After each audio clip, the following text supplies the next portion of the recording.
In this video, I'm going to show you the thumbnail strategy that can double your views. This isn't the basic advice like use a colorful background and increase your font size and stuff like that. That's probably not the thing that's holding you back right now. If you've had one video or a few videos that have performed well, but you're finding that people aren't coming back to watch more, then hopefully this exercise here will fix that issue. The actual design part of thumbnails is a very small percentage of what makes it successful. And I was a graphic designer for very many years, and it turns out that stuff, it doesn't hold that much weight. The real impact comes down to strategy, and that's exactly what we're diving through today. No fancy retention editing or anything like that. In this video, we'll go through frameworks to tackle this issue. So let's first understand why some of your videos are underperforming. The first thing we'll look at is this scale here. So this here is my 7 Ps of underperformance. And we just want to find out which thing here are you underperforming in. So if you're watching this, I'm going to presume you at least have one video that's done okay on your channel.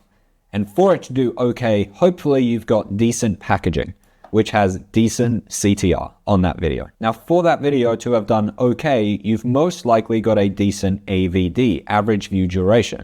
And for that to be the case, you've probably got, hopefully, some decent pre-production, whether that's like physical pre-production, you writing down ideas and planning out stuff, or it's just, you know, maybe your experience over the years and you confidently talking about a subject. That still counts as pre-production. Or maybe you have really good post-production, so editing, etc. And then and your polish is really good. It's just a really clean and professional looking video. So for you to have a good AVD, hopefully you've got 1, 2, or 3 of these things. Now, the easiest way for you to double your views is to get people coming back. Because if they've watched this video here, whatever that was, and they really liked it because they had a good average view duration, then why aren't they watching more of your videos? That's what we're going to fix, because if you can fix that, then hopefully you can double your views. So there's most likely 2 reasons that people don't come back. So for personality, maybe people aren't coming back because you're just really boring on camera and not exciting to watch, possibly. And you can sit through a video that's, you know, got really good pre-production, post-production, it's really polished, it's got really good packaging. You can sit through one video where the person has a really boring personality, but you probably won't come back to that channel if their personality is, you know, that boring. I'm going to assume you have a fun personality and you're fun to watch, which means most likely the thing that you're struggling with is your channel's promise. This is a thing that I see a lot in my packaging consulting calls. Basically, people are just struggling with understanding what their channel's promise is about. Because if you have good packaging, if you have good editing, all of this stuff, if one video has done well, but people just aren't coming back, then most likely you just don't have a good promise for your channel. I don't have a reason to go down the rabbit hole and watch a bunch of your videos. So in this video, let's fix this here, your promise. So what we'll do is scroll down and write this. This here is your tattoo value statement. You've probably heard of a value statement before. The tattoo value statement is my spin on it for specifically YouTube. And what you're going to do is write these 4 things. I sometimes do this in coaching calls. It's just very useful, whether you've got it like officially written down or you don't. If you don't have it like written down, but you know it, then that's really good. But if you can't clearly answer this in a few consulting calls, people cannot answer this clearly, which is going to make people coming back really difficult. Because if you can't answer what your channel's about, how is someone else meant to answer that? So here you're going to write, I help target audience. Who is your target audience? So for me, it is established YouTubers. I know smaller channels watch me as well, but a lot of my audience is larger creators. So what are you helping them with? It's either entertainment videos or educational videos. I've had a lot of conversations with large creators who get these mixed up. You would think it's obvious, but people do actually confuse these two. Educational is a how-to video. That is pure education. Then entertainment is the different movie genres. And I think people get confused on these, especially in podcasts and stuff like this. They say, I make educational videos. If you're not directly teaching someone how to do something, like the step-by-step on how to do something, then you are making an entertainment video. And the movie genre here would be documentary. So a documentary isn't actually an educational video. You're not sitting down and taking notes and you're like, I now know how to do this thing. You're watching an entertainment video. And this here will heavily impact the titles and thumbnails that you create because it has to meet this type, because you're most likely doing one type of video. Are you doing educational videos or entertainment videos? So for this, for me, it's very easy. It's educational videos.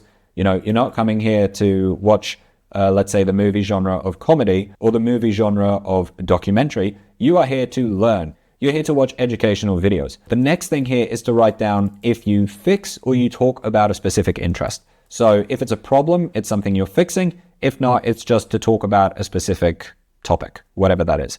So the topic for me is packaging. So I help YouTubers with educational videos to fix their packaging. Now the next thing here is either an outcome or to overcome something.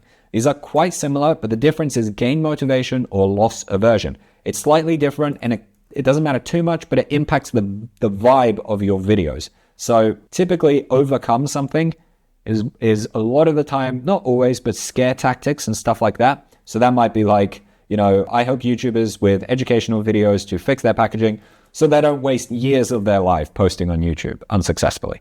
That would be to overcome something. An outcome is more positive. It's a gain motivation. So that would just be to get more views. That's a positive goal that we're striving towards. So that's kind of the difference. You want to pick between one of these O's. And for your videos, by the way, you can flip-flop between these two emotions, but having a very clear like mission, like this is how I'm helping people, will be very useful. So we want you to have a very clear tattoo statement.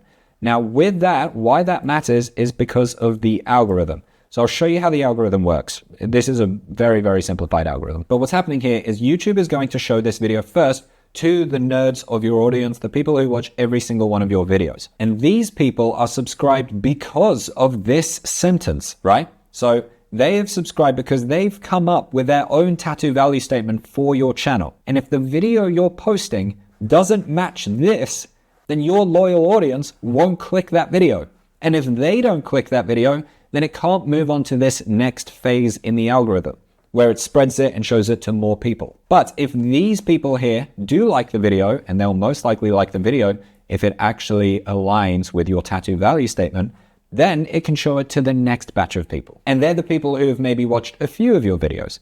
And then if they like it, then it can move on to the next stage, which is showing it to the people who have watched one or two of your videos. And for it to jump from one stage to the next stage, it has to have a good enough CTR and AVD. They're like the two main metrics. There's other metrics, but they're the big two. That is the reason that people are subscribing, right? If the videos that you're posting, right, some of them meet this and some of them don't, the loyal audience aren't going to click that new video. They're not going to click on this video because that's not why they subscribe. They subscribe for this specific reason. This, by the way, is your promise. So if you've had one or two or a few outliers, but people aren't coming back and watching more, it's possibly because those other videos you have just aren't matching this. People aren't coming back because these other video ideas you have aren't directly addressing this promise that you have. They're not an exact match with your tattoo value statement, or you just don't have a clear value statement and people don't really know what your channel is about. So if that's the case, what are you going to do? Well, I would recommend thinking of a few channel pillars. These are basically just like the broad topics and categories and things that you talk about on your channel. Ideally, you want to pick channel pillars that one target avatar is interested in. So this here is your target audience. They have to be interested in all of them, because if they're just interested in one of them, right? So if this guy is subscribing for this pillar, and then you have another person who's subscribing for this pillar, you are possibly destroying your chances of a video doing well. Because when you have this new video, right, the algorithm is like, cool, I'll show it to the nerds, the people who watch every video, which could be this guy, but also this guy. So now a lot of this audience who subscribed for this pillar, they're clicking, cool, high CTR, but these people are also being shown it, but they only care about this pillar. So now you're bringing down your CTR. So make sure your pillars are actually aligned and one person, your clear target audience, cares about all of them, not just one or the other. That's a thing that's come up in a few consulting calls. And yeah, it's something I'd really recommend. So with your channel pillars here, if you have an idea for a video, can you at least think of like a bunch of ideas? If you can only think of one and you're like, I'd love to do a video on this one thing, if your broader audience isn't interested in that, you could then potentially be ruining your channel's promise, which would then ruin your chances of success in these early stages here of the algorithm. So have very clear pillars, and then from that, you are going to have a very clear promise on your channel. I should be able to go on your channel and understand immediately, even if you've written it, Maybe you've written this tattoo value statement in the banner here, or if not, I should be able to understand just by looking at your channel what your promise is. And if you have a very clear promise, if you're like, I help people with this, and it's so specific, it's such a good value statement, then of course I'm going to dive down a rabbit hole and watch all of your videos because I'm interested in all of them. And I should be able to tell that from the packaging here. From these thumbnails here, I'm like, cool, all these videos here are for me. But you can't just slap together some random thumbnail. It has to align with your channel's promise. This isn't the stuff that most people talk about with YouTube packaging, but the promise of your channel has to align with your thumbnails. And in a lot of coaching calls, I find that these two here, they don't align and they don't match. And that's bringing down your CTR and your AVD. And that isn't the quick tips like, use a bold font and use a red background that most people talk about with thumbnails. This here is the much deeper stuff that can have a massive impact on views and ensuring that people go down the rabbit hole and watch a bunch of your videos, not just one, and then never come back to your channel. If you found this useful, you would love my course, my packaging playbook. That includes my title masterclass, my thumbnail masterclass, and my thumbnail design process. It takes all the guesswork out of packaging. Or if you want one-on-one help with me, then you can apply for coaching below.